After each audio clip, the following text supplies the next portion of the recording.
Hello नमस्कार दोस्तों, स्वागत है आप सभी का देव कोचिंग क्लासेस में। पिछले वीडियो में हमने वेक्टर से रिलेटेड दो क्वेश्चन डिस्कस किया था जो कि बहुत बार एग्जाम में पूछा हुआ है। तो इस वीडियो में भी दो और क्वेश्चन हम डिस्कस करेंगे जो बहुत ज़्यादा एग्जाम में पूछे हुए हैं। तो अगर ये आप इन चारों क्वेश्चन को कम्प्लीटली कर लेते हैं तो आपके एग्जाम में 4 या 6 मार्क के क्वेश्चन एक कम्प्लीटली आएगा जिसको आप आसानी से सॉल्व कर सकते हैं। तो हमारे पास क्वेश्चन नंबर थर्ड है यहाँ पे। If A vector and B vector are unit vectors and theta is the angle between them so that sin theta by 2 equal to 1 by 2 magnitude of a vector minus magnitude of a vector minus b vector। तो इस question को कैसे solve करेंगे? सबसे पहले solve अगर करना है यहाँ पे तो यहाँ पे हमको क्या गिवन है, ए वेक्टर एंड बी वेक्टर जो है वो यूनिट वेक्टर है। यूनिट वेक्टर, यूनिट वेक्टर का मतलब हुआ कि अगर हम ए का मैग्नीट्यूड निकालें तो कितना आएगा 1, बी का अगर हम मैग्नीट्यूड निकालें तो कितना आएगा 1। यूनिट वेक्टर का मतलब होता है कि उसका मैग्नीट्यूड क्या होगा 1 होगा और थीटा जो है इन दोनों के बीच का एंगल है। अब यहाँ पे हम कुछ फॉर्मूले का यूज करने वाले हैं। तो यहाँ पे मान लेते हैं कि अगर हम लिख रहे हैं कि magnitude of A minus B का होल स्क्वायर, तो इसको हम यूज कर रहे हैं यहाँ पे। तो magnitude of A minus B का होल स्क्वायर हमने आपको बताया पिछले वीडियो में, इसको कैसे करेंगे। तो मैग्नीट्यूड ऑफ ए का square plus magnitude of B का square minus 2a vector in dot, यहाँ पे डॉट रहेगा, डॉट बी वेक्टर। ये हमने आपको पिछले वीडियो में भी बताया हुआ है कि ये कैसे होता है। ए वेक्टर माइनस बी वेक्टर का स्क्वायर अगर हम करें तो क्या आएगा, मैग्नीट्यूड ऑफ ए का square plus magnitude of B का square minus 2a vector dot B vector. अब हमने आपको बताया हुआ कि अगर हम डॉट प्रोडक्ट निकालते हैं तो यहाँ पे हम बता देते हैं। अगर मान लेते हैं कि हम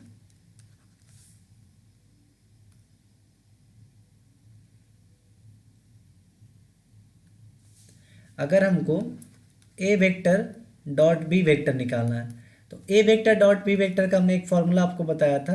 वो क्या होता है हमारा, magnitude of A magnitude of B और कॉस थीटा। तो यहाँ पे जो A vector dot B vector दिख रहा है वहाँ पे हम ये वाला फॉर्मूला यूज करेंगे। और मैग्नीट्यूड ऑफ ए का स्क्वायर, तो मैग्नीट्यूड ए हमारा कितना है 1, तो यहाँ पे 1 रख देंगे। मैग्नीट्यूड ऑफ बी का स्क्वायर, तो मैग्नीट्यूड ऑफ बी कितना है 1, तो यहाँ पे 1 रख देंगे। तो अब ये कैसा हो जाएगा, अब इसका फॉर्मेट चेंज हो जाएगा। तो ये magnitude of A minus B का होल स्क्वायर जो होगा, यहाँ पे मैग्नीट्यूड ए का स्क्वायर, तो मैग्नीट्यूड हमारे पास कितना है 1, तो ये हो जाएगा 1 का स्क्वायर प्लस मैग्नीट्यूड बी का स्क्वायर, तो बी का वैल्यू कितना है 1, तो 1 का स्क्वायर माइनस 2। अब यहाँ पे देखिए ए डॉट बी है, तो इस ए डॉट बी का हम वैल्यू रख देते हैं। ए डॉट बी हमारा कितने किसके इक्वल है, magnitude of A vector magnitude of B vector और यहाँ पे क्या है कॉस थीटा, कॉस थीटा। तो अब हमारा क्या हो जाएगा, magnitude of A minus magnitude of B का स्क्वायर इक्वल टू 1 का स्क्वायर 1 प्लस इस 1 का स्क्वायर 1 माइनस ये 2। और फिर यहाँ पे देखिए ए का मैग्नीट्यूड है, यहाँ पे क्या है आपका ए का मैग्नीट्यूड और यहाँ पे बी का मैग्नीट्यूड। तो ए का मैग्नीट्यूड कितना है 1, तो ए का मैग्नीट्यूड की जगह पे हम क्या लिख देंगे 1 इंटू, फिर यहाँ पे बी का मैग्नीट्यूड है तो बी का क्या लिखेंगे 1, क्योंकि ए और बी का मैग्नीट्यूड 1 हमको दिया हुआ है, इंटू यहाँ पे क्या है कॉस थीटा। तो हमारा क्या हो जाएगा, ए का मैग्नीट्यूड माइनस बी का मैग्नीट्यूड का होल स्क्वायर इक्वल टू 1 और 1 कितना हो जाएगा, ये 2 माइनस ये 2 इंटू 1 1 और कॉस थीटा, तीनों मल्टीप्लाई होगा तो क्या मिलेगा हमको कॉस ऑफ थीटा। तो ये हो जाएगा magnitude of A minus magnitude of B का स्क्वायर इक्वल टू, इसमें से हम क्या कर सकते हैं 2 का कॉमन ले सकते हैं। तो जब 2 का कॉमन लेंगे यहाँ पे तो क्या बचेगा हमारे पास 1 माइनस कॉस थीटा। आपने एक फॉर्मूला पढ़ा होगा जो हम यहाँ पे नोट कर रहे हैं। एक फॉर्मूला होता है, अगर 1 माइनस कॉस थीटा रहेगा तो आप उसको लिख सकते हैं 2 साइन स्क्वायर थीटा बाई 2। तो हम यहाँ पे minus cos theta sine square theta by 2 use करेंगे। तो अब ये क्या हो जाएगा हमारा, magnitude of A minus magnitude of B का स्क्वायर इक्वल टू, ये 2 का 2 रहने देते हैं और इसके जगह पे 1 माइनस कॉस थीटा की जगह पे क्या लिख देंगे 2 sine square theta by 2, 2 sine square theta by 2। Two sine square theta by two. तो अब हमारा क्या हो जाएगा, magnitude of A minus magnitude of B का होल स्क्वायर इक्वल टू, ये टू में टू से मल्टीप्लाई होगा तो हमारा कितना बन जाएगा 4, और ये क्या बच गया हमारा sign square theta by to. अब अगर हम यहाँ पे साइन स्क्वायर थीटा को निकालना चाहें तो यहाँ पे क्या लिख सकते हैं, तो इसको हम फिर से यहाँ पे रिपीट कर लेते हैं। तो हमारा क्या है यहाँ पे, ए वेक्टर माइनस बी वेक्टर का मैग्नीट्यूड का होल स्क्वायर इक्वल टू क्या मिला हमको 4 sign square theta by two. तो यहाँ से अगर हम sign square theta by to निकालना चाहें, sign square theta by two, तो ये हमारा क्या हो जाएगा, ये हमारा हो जाएगा, ये 4 इधर डिवाइड में आ जाएगा, यानी क्या हो जाएगा हमारा 1/4।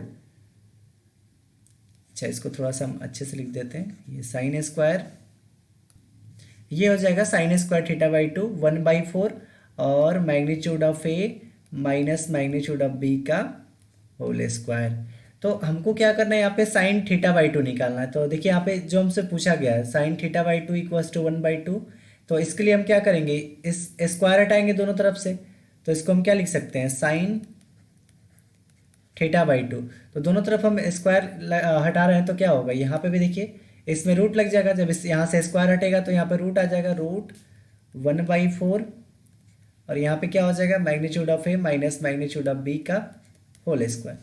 तो यहाँ से हमको क्या मिलेगा sine theta by two mine equal to 1/4 का अगर हम स्क्वायर रूट निकालें तो क्या आएगा 1/2 आएगा, 1/4 का क्या आएगा 1/2, और इस मैग्नीट्यूड ए माइनस बी के होल स्क्वायर है तो इसका क्या आ जाएगा हमारा magnitude of A minus magnitude of B, क्योंकि रूट से जब भी कोई नंबर निकलता है उसका स्क्वायर वो बाहर हो जाता है, तो स्क्वायर हट जाता है वहाँ से, तो स्क्वायर हट गया। तो यहाँ पे देखिए sine theta by two equals to 1/2, A vector minus B vector magnitude में आ गया, और यही हमको यहाँ पे प्रूफ करना था। तो इस तरह से क्या कर सकते हैं आप, इस क्वेश्चन को आसानी से प्रूफ कर सकते हैं। ये क्वेश्चन बहुत ही इंपॉर्टेंट है जो बहुत बार एग्जाम में पूछा हुआ है। तो फर्स्ट स्टेप में आपको ये वाला ध्यान रखना है कि ये फॉर्मूला हमने यूज किया। अगर आपसे यूनिट वेक्टर पूछे तो यूनिट वेक्टर के लिए आपको क्या करना होगा, मैग्नीट्यूड उसका क्या लेना पड़ेगा, मैग्नीट्यूड आपको लेना पड़ेगा कितना 1। तो देखिए हमने ए वेक्टर और बी वेक्टर का मैग्नीट्यूड 1 लिया था। फिर यहाँ पे थोड़ा सा लॉजिक था कि ए डॉट बी था, तो हमने ए डॉट बी का फॉर्मूला यहाँ पे यूज कर दिया जो फॉर्मूला हमारा जनरल होता है, और दूसरा यहाँ पे 1 माइनस कॉस थीटा का फॉर्मूला यूज हुआ।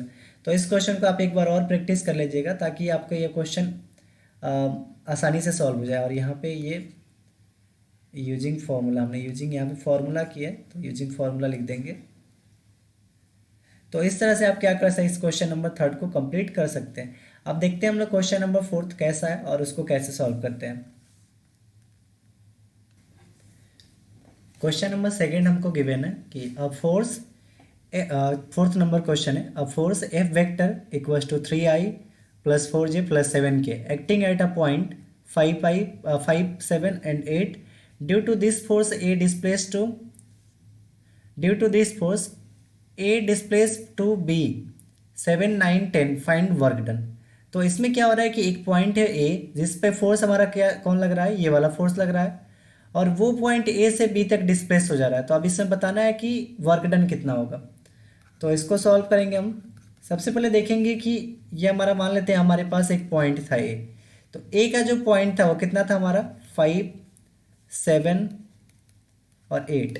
इस पे कोई फोर्स लगा, मान लेते हैं हमारा कोई फोर्स क्या लगा एफ वेक्टर, जो फोर्स हमको गिवन है कितना दिया है 3i + 4j + 7k, ये फोर्स लगा।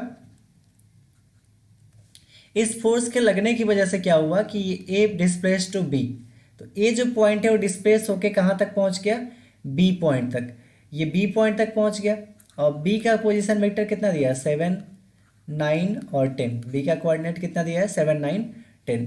तो अब बताना है कि इस पूरे प्रोसेस को करने में कितना वर्क डन लगा। तो ये हमारा एक तरह का ए से बी तक एक डिस्टेंस या डिस्प्लेसमेंट हुआ। तो इस डिस्प्लेसमेंट को मान लेते हैं कि हमारा जो डिस्प्लेसमेंट हुआ वो डी डिस्प्लेसमेंट हुआ।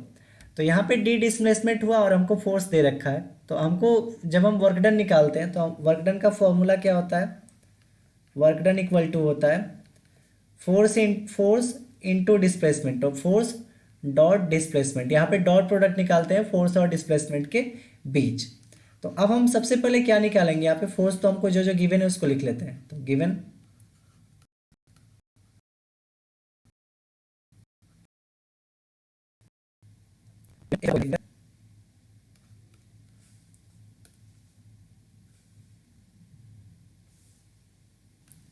एफ वेक्टर हमको दिया है 3i plus 4j plus 7k। अब जब भी हमको, ये तो एफ वेक्टर हो गया, अब हमको डी वेक्टर निकालना है। तो डी कैसे निकालेंगे, सबसे पहले हम ए से बी तक जो डिस्प्लेसमेंट हुआ उसके लिए एक पोजीशन वेक्टर ले लेते हैं। बिना पोजीशन वेक्टर के हम इसको सॉल्व नहीं कर सकते। तो हम यहाँ पे मान लेते हैं कि एक पोजीशन वेक्टर ले रहे हैं। ये मान लेते हैं हमारा क्या है, एक पोजीशन वेक्टर है, वो हमारा एक पोजीशन वेक्टर है। तो अगर हम बोले कि ओ ए लिखना है, तो देखिए यहाँ पे क्या है, 5 है, ये हमारा कितना है 5, इसको फिर से लिख देते हैं, ये आपका कितना है 5। तो यहाँ पे आपको 5 दिया है। तो अगर हम बोले कि ओ ए वेक्टर कितना होगा, तो ओ ए कितना होगा आपका, देखिए 5 7 और 8, तो सब में आई जे के लगा देंगे। तो 5i प्लस 7, 7 है तो 7j प्लस क्या है 8, 8 है तो 8k। ओ ए हो गया। अब उसी तरह हम ओ बी निकालेंगे। तो ओ बी वेक्टर हमारा कितना हो जाएगा, ओ से बी, ये ओ है और यहाँ पे बी, बी कितना है 7 9 10, तो ये क्या हो जाएगा 7i plus 9j plus 10k। ये हमारा क्या हो गया, ओ बी हो गया। तो अब हमको ए से बी तक का डिस्प्लेसमेंट निकालना है। तो ए बी हमारा निकालना पड़ेगा, और ए बी किसके बराबर हो रहा है, डिस्प्लेसमेंट के, यानी ए से लेके बी तक जो हमारा है क्या है, डिस्प्लेसमेंट है। तो डिस्प्लेसमेंट जब हम निकालते हैं तो ए बी हमको निकालना है। तो इसका फॉर्मूला हो जाएगा आपका क्या, लास्ट वाला क्या है बी है, तो इसको लिखेंगे ओ बी माइनस फर्स्ट वाला क्या है आपका ए, तो ओ बी माइनस ओ ए। अब हम क्या करेंगे, ओ बी में से ओ ए को माइनस कर लेंगे। तो ओ बी आपका कितना दे रखा है, ओ बी हमको दे रखा है कितना 7i plus 9j plus 10k minus O A, minus O A, O A हमको कितना दे रखा है 5i plus 7j plus 8k। ये हमारा क्या हो गया, ओ ए का वैल्यू जो यहाँ पे दे रखा है। अब हम इसको माइनस कर लेते हैं। तो 7i में से ये 5 आई जाएगा, तो 7i में से 5 आई जाएगा, तो कितना बचेगा 2i प्लस इस 9j में से ये 7j जाएगा, तो कितना बचेगा 2j प्लस इस 10k में से ये 8k जाएगा, तो कितना बचेगा 2k। तो यहाँ से हमारा क्या निकल गया, डिस्प्लेसमेंट ए बी, यानी क्या निकल गया हमारा डिस्प्लेसमेंट डी निकल गया। तो यहाँ से हमारा डिस्प्लेसमेंट भी निकल गया और फोर्स भी हमको दे रखा है। तो अब आसानी से हम क्या कैलकुलेट कर सकते हैं, वर्क डन। तो ये हमारा क्या मिल गया, डिस्प्लेसमेंट, और हमको यहाँ पे फोर्स गिवन है। तो अब हमको क्या निकालना है, वर्क डन निकालना है। तो वर्क डन का फॉर्मूला हमने बताया आपको कि अगर आपको वर्क डन निकालना है तो वर्क डन इक्वल टू क्या होता है, फोर्स एंड डिस्प्लेसमेंट का डॉट प्रोडक्ट। तो फोर्स इंटू डिस्प्लेसमेंट, फोर्स और डिस्प्लेसमेंट का हम क्या लेंगे, डॉट प्रोडक्ट। तो फोर्स हमारा कितना है, यहाँ पे फोर्स है 3i plus 4j plus 7k dot, यहाँ पे डिस्प्लेसमेंट, तो डिस्प्लेसमेंट कितना आया 2i plus 2j plus 2k। तो ये हमारा क्या हो गया, डिस्प्लेसमेंट हो गया। अब हम डॉट प्रोडक्ट कैसे निकालते हैं, अब यहाँ पे सिंपली हमको केवल डॉट प्रोडक्ट निकालना है। तो डॉट प्रोडक्ट के लिए आपको क्या करना होता है कि ये जो आई वाला है, आई वाला का जो कॉफिशिएंट है आई में मल्टीप्लाई होगा। तो आई का यहाँ पे कितना है 3 और ये कितना है 2, तो 3 2 जा कितना हो जाएगा, 3 और 2 को मल्टीप्लाई करेंगे 6 हो जाएगा। तो इसको हम यहाँ पे लिख लेते हैं 3 इंटू 2 प्लस, फिर हम जे वाले का जे के साथ करते हैं। तो इसमें जे की जगह पे 4 है और इसमें जे की जगह पे क्या, जे के साथ क्या है 2, तो यहाँ पे 2 लिखेंगे प्लस इसमें के है तो के के साथ में क्या है आपका 7, तो 7 लिखेंगे, और यहाँ पे के के साथ में क्या है 2, तो यहाँ पे 2 लिखेंगे।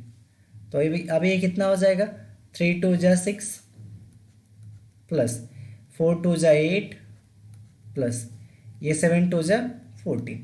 अब सबको क्या कर लेना है, ऐड कर लेना है। तो एक ऐड करेंगे तो ये आपका हो जाएगा 28।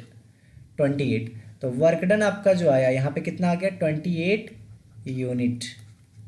क्योंकि वर्क डन है तो कुछ ना कुछ इसका यूनिट होगा ही, जूल इसका यूनिट होता है। तो वर्क डन हमारा कितना हो गया, 28 यूनिट। अब यहाँ पे आप ये जो वर्क डन होता है वो स्केलर क्वांटिटी होता है। वर्क डन हमारा क्या होता है, स्केलर क्वांटिटी। तो स्केलर क्वांटिटी है इसलिए ये 28 यानी एक स्केलर फॉर्मेट में आया है। तो आप इसको ध्यान रखेंगे कि ये स्केलर क्वांटिटी है और ये वेक्टर के फॉर्म में नहीं आएगा। यहीं अगर आप मोमेंट निकालने जाइएगा तो हमने यहाँ पे डॉट प्रोडक्ट इसलिए लिखा है ना, ताकि ये हमको स्केलर दे।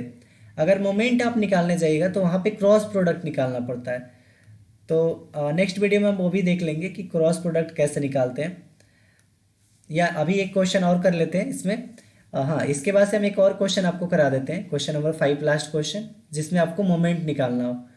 तो उसका भी क्वेश्चन हम नेक्स्ट एक क्वेश्चन ले लेते हैं और आपको यहाँ पे बता देते हैं। तो इस वेक्टर का आखिरी क्वेश्चन है, find moment of force F vector equals to 4i + 2j + k cap acting at a point A about a point B. तो हमको यहाँ पे मोमेंट निकालना है। तो मोमेंट कैसे निकालेंगे, सबसे पहले इसका फिगर के अकॉर्डिंग इसको समझते हैं कि इस क्वेश्चन में करना क्या है। तो गिवन हमको क्या है उसको लिख लेते हैं। गिवन है हमको कि एफ वेक्टर हमको दे रखा है, कितना है, 4i + 2j + k। अब हमारा जो मोमेंट होता है वो फोर्स इंटू परपेंडिकुलर डिस्टेंस होता है, फोर्स इंटू परपेंडिकुलर डिस्टेंस। तो मान लेते हैं कोई हमारा फोर्स लग रहा है यहाँ पे, और यहाँ पे हाँ मान लेते हैं कि यहाँ पे कोई पॉइंट आपका ए है, यहाँ पे कोई फोर्स लग रहा है परपेंडिकुलरली फोर्स लग रहा है। फोर्स लगने की वजह से ए पॉइंट जो है वो, ए पॉइंट आपका कितना दे रखा है, ए यहाँ पे हम लिख लेते हैं, ए पॉइंट दे रखा है 927, और फिर यहाँ पे बी पॉइंट कितना दे रखा है 215। तो ए पॉइंट जो है बी तक डिस्प्लेस हो जा रहा है। ए पॉइंट कहाँ तक चला, बी, ए से बी तक चला जा रहा है, और यहाँ पे ये फोर्स परपेंडिकुलर लग रहा है। जब भी हम मोमेंट लेते हैं उसमें फोर्स आपका परपेंडिकुलरली रहेगा। तो मान लेते हैं कि ये यहाँ पे यहाँ तक लेके एक आर वेक्टर बन रहा है, जो कि हमारा क्या है, डिस्टेंस जाने में। तो इसको फिर करेगा जैसे हमने पिछले क्वेश्चन में किया है। तो हम यहाँ पे ले लेते हैं एक पोजीशन वेक्टर, जो हमेशा पोजीशन वेक्टर ले लेते हैं, ओ मान लेते हैं हमारा ओ क्या है, पोजीशन वेक्टर है। तो अगर हम यहाँ से बोले कि ओ ए कितना होगा, तो ओ ए हमारा जो होगा वो क्या हो जाएगा, ए वाला कितना है 927, तो ये हो जाएगा 9i + 2j + 7k। ये हमारा क्या हो जाएगा ओ ए। उसी तरह हम ओ बी अगर निकालते हैं तो ओ बी हमारा कितना हो जाएगा, ये कितना है 215, तो कितना हो जाएगा ये 2y + 1 है, देखिए बीच में क्या है ये 1, तो 1 है तो केवल j रह जाएगा, j प्लस लास्ट में कितना है 5, तो क्या हो जाएगा 5k का। फिर हम यहाँ पे अब क्या निकालेंगे, ए बी निकालेंगे, और जो हमारा ए बी वेक्टर निकलेगा वही हमारा आर वेक्टर हो जाएगा। जो यहाँ पे हम ए बी निकालेंगे वही हमारा क्या हो जाएगा, आर वेक्टर हो जाएगा। तो आर वेक्टर हमारा क्या हो जाएगा, ए बी निकाल रहे हैं यानी क्या हो जाएगा ओ बी माइनस ओ ए। तो ओ बी हमारा कितना दे रखा है, ओ बी हमको दे रखा है, यहाँ पे हम लिख लेते हैं, ओ बी हमको दे रखा है कितना 2y + j + 5k minus O A हमको कितना दे रखा है 9i + 2j + 7k। ये हमारा क्या दे रखा है ओ ए। तो यहाँ से हम आर वेक्टर जो निकालेंगे तो कितना हो जाएगा 2i - 9, तो 2 में से 9 जाएगा, कितना बचेगा आपका -7i। फिर यहाँ पे j है और ये 2j है, तो j में से माइनस होगा 2j, तो कितना बचेगा -j। फिर यहाँ पे 5k है और यहाँ पे 7, तो 5 में से 7 जाएगा, कितना बचेगा -2k। तो हमने यहाँ पे आर वेक्टर भी निकाल लिया और हमारे पास फोर्स भी मिल चुका है। तो अब हमको क्या निकालना है, मोमेंट निकालना है। तो हम यहाँ पे इसको हाईलाइट कर लेते हैं, हमको फोर्स मिल गया और हमने क्या निकाल लिया है, आर वेक्टर भी निकाल लिया है।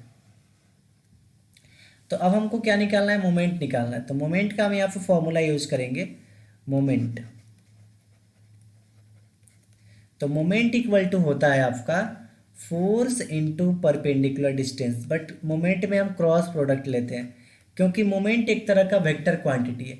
तो अगर आपको वेक्टर क्वांटिटी लाना है तो आपको क्या करना पड़ेगा, क्रॉस प्रोडक्ट निकालना है, और अगर स्केलर लाना है तो डॉट प्रोडक्ट निकालना है। तो बस अब कुछ नहीं करना है, एफ क्रॉस आर निकालना है। तो इसको कैसे निकालेंगे, इसके लिए हम यूज करेंगे डिटर्मिनेंट रूल। अब यहाँ पे लिखेंगे आई जे और के। सबसे पहले फोर्स है, तो फोर्स हमारा कितना है 4i2j k। तो इसका यूनिट कंपोनेंट लिखेंगे, आई का कंपोनेंट कितना है 4, कोफिशिएंट आई का कोफिशिएंट 4, जे का कोफिशिएंट कितना है यहाँ पे 2, तो यहाँ पे लिखेंगे 2। फिर यहाँ पे के है, तो के का कोफिशिएंट कितना है, कुछ नहीं यानी 1। तो हमने किसका लिख लिया, एफ का लिख लिया, एफ का कंप्लीट हो गया। फिर आर है, तो आर का क्या है हमारे पास, आर यहाँ पे आर का आई का कोफिशिएंट -7, तो यहाँ पे हो जाएगा -7। फिर हम जे का कोफिशिएंट कुछ नहीं यानी -1 है यहाँ पे। और फिर के का कोफिशिएंट क्या है -2। अब अगर हम इसको सॉल्व कर देंगे तो आसानी से हमारा क्या हो जाएगा, मोमेंट निकल जाएगा। तो अब हम इसको सॉल्व करेंगे। सॉल्व करने के लिए आपको क्या कर लेना है, सबसे पहले आई वाला पोर्शन है ये वाला फर्स्ट, तो आई हम बाहर कर लेंगे। आई को छोड़ देने के बाद ये आई और ये सब खत्म हो जाएगा। मतलब आई के नीचे वाला सामने वाला और दोनों मतलब दोनों तरफ से इसका रो और कॉलम ऑफ हो जाएगा। तो क्या बचेगा यहाँ पे 2 1 -1 और -2। अब आई के बाद अल्टरनेट हम साइन लेते हैं, तो आई लिया हमने, फिर अब होगा -j। अब हम क्या करेंगे, जे वाला का बंद कर देंगे और ये वाला बंद कर देंगे। तो क्या बचेगा 4 -7 और 1 -2, 4 -7 और 1 -2। ये हमारा किसका मिल गया, जे का। अब उसी तरह हम किसका निकालेंगे, प्लस के वेक्टर का। देखिए यहाँ पे पहले आई था, फिर माइनस हुआ, फिर प्लस हो गया।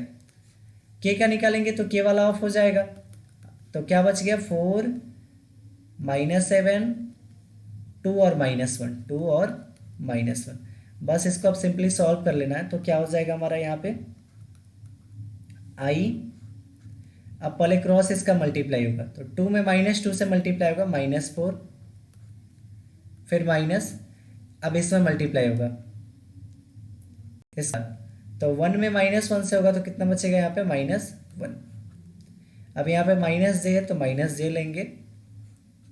अब इसका मल्टीप्लाई होगा तो कितना मिलेगा, 4 में -2 से होगा तो -4 2 जा -8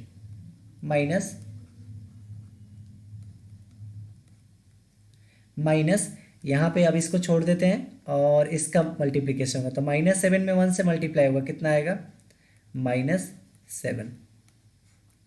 फिर प्लस यहाँ पे के है तो के लिखेंगे।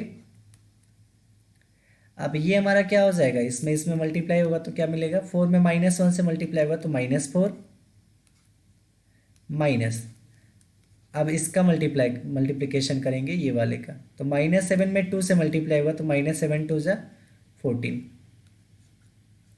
अब हमको क्या मिलेगा यहाँ से, इतना हमने कर लिया, तो अब इसको थोड़ा सा इधर लिख लेते हैं। तो अब हमारा क्या हो जाएगा, ये देखिए मोमेंट जो निकाल रहे हैं, मोमेंट m से डिनोट कर देते हैं।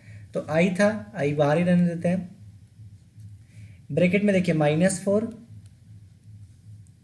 और इस माइनस में माइनस से मल्टीप्लाई करेंगे प्लस का 1 हो जाएगा। अब यहाँ पे है -j, तो -j और ये क्या है -8, माइनस में माइनस से मल्टीप्लाई करेंगे तो प्लस का 7, फिर अब प्लस का यहाँ पे k है तो प्लस यहाँ पे k, उसके बाद यहाँ पे क्या है -4 तो -4 और माइनस माइनस ये क्या हो जाएगा +14। तो बस इसको सॉल्व कर लेना है। तो क्या मिलेगा हमको आई कैप, और ये -4 और 1 कितना हो जाएगा -3, माइनस ये जे है तो -8 और 7 कितना हो जाएगा हमारा -1, प्लस यहाँ पे क्या है के है, -4 और 14 कितना हो जाएगा 10। बस इसको अब आसानी से मल्टीप्लाई करके लिख लेना है। तो क्या हो जाएगा -3i + j + 10k कैप। तो ये हमारा क्या हो गया, मोमेंट निकल गया फोर्स और डिस्प्लेसमेंट जितना हुआ उसके बीच। तो इस जितने भी हम वेक्टर के सीरीज बनाए, इस तरह के 5 क्वेश्चन हमने डिस्कस किया जो कि एग्जाम में हमेशा पूछता है। तो आप इन 5 क्वेश्चन को अगर अच्छे से कर लेते हैं तो आपके 6 नंबर के और 4 नंबर के मतलब यानी 10 नंबर के क्वेश्चन यहाँ पे कम्प्लीटली सॉल्व हो जाएंगे और आप इसको आसानी से कर सकते हैं। सो आशा करते हैं आपको वीडियो पसंद आया होगा। वीडियो पसंद आए तो वीडियो को लाइक शेयर और चैनल को सब्सक्राइब करना ना भूलें।